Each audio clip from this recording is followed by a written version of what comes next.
Tuwing ginaganap natin ang pabihis sa mahal na Senyor, isa sa pinakaaabangan na tagpo ay kapag bumababa na ang tabing para makita natin ang bagong bihis ng Nazareno.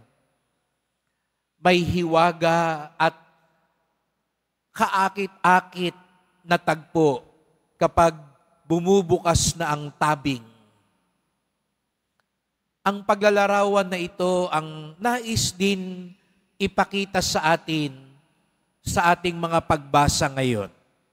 Sa unang pagbasa, sinabi na sa pag-aalay ni Jesus Nazareno, ang ating kataas-taasang pari, ang tanging tagapamagitan, nawasak na ang lambong na naghihiwalay sa Diyos sa tao.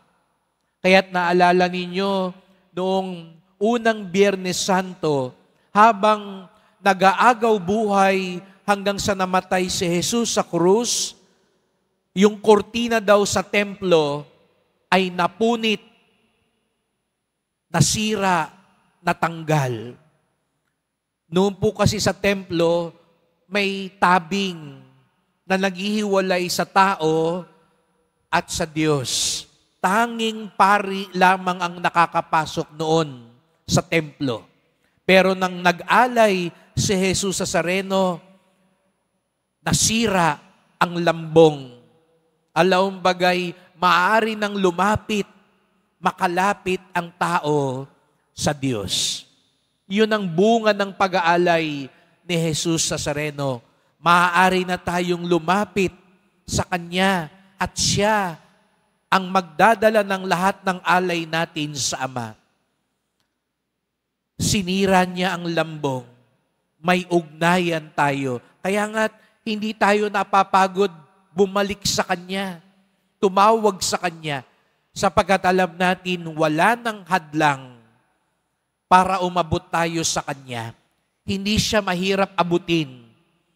Kung yung mga ibang tao, yung mga politiko, mahirap abutin. Pero ngayon, huwag kayong mag-alala. Aabutin nila tayo. Hahanapin pa nila tayo. Kakamayan nila tayo ngayon. Huwag kayong mag-alala. Pagkatapos ng eleksyon, ayun, mahirap na uli silang hanapin. Tayo na uli maghahabol sa kanila. Pero sa ngayon, sa sandali ngayon, tayo muna ang hahabulin nila. Kaya, pakaasa kayo. Hindi nila tayo tatantanan. Pero si Jesus Nazareno, walang kampanya-kampanya. Walang panapanahon. Sa lahat ng panahon, inaabot niya tayo. Sa lahat ng panahon, madali siyang abutin para sa atin. Kaya huwag tayo mag-atubili. Lumapit sa Kanya. Sapagkat ang lahat ay nasira na para abutin niya tayo at abutin natin siya. Lahat ay malalantad na. Kaya sa Ebanghelyo din naman, yun ang paalala sa atin. Para bang nakakatakot din yung sinabi sa Ebanghelyo na katulad ng isang ilawan, ang lahat ay malalantad. Kaya wag natin kakalimutan yun. Dahil sinira na ni Jesus Nazareno ang lambong, lahat malalantad. Nilantad niya ang sarili niya, malalantad din tayo sa Kanya. Dalawang bagay ang bunga nito. Nakakatuwa yun kasi yung mabuti nating ginagawa na minsan hindi nauunawaan ng ibang tao, malalantad din. Kaya huwag kayong mag-alala kung hindi kayo napasalamatan, kung hindi kayo nakilala. Kung sa mundong ito, konting gawa lang, nakalantad na lahat. Nakabalandra na ang mga mukha at pangalan. Pero tayo, hindi tayo natatakot. Kahit lihim yung mabuti mo, ang mahalaga, si Jesus Nazareno ang nakakaalam. At malalantad yan sa takdang panahon. Yung ginawa mong mabuti. Pero meron ding babala. Yung di rin magandang ginagawa natin, yung pinakatatago-tago mo, malalantad din. sa lahat. Sapagkat kay Jesus Nazareno, ang ating hukom, walang maitatago sa Kanya. Kaya ito po yung ipagdasal natin. Lahat naman po tayo may kahinaan.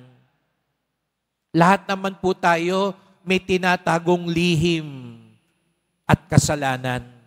Ngunit, sana maipakita din kung papaano tayo nagsisi. Kung papaano tayo nagsisikap magbago at itama ang buhay natin. Kaya nga dumating si Jesus Nazareno. Kaya nga sinira niya ang lahat para makaabot tayo sa Kanya. Dahil gusto niyang tulungan tayo, mabago tayo, maligtas tayo.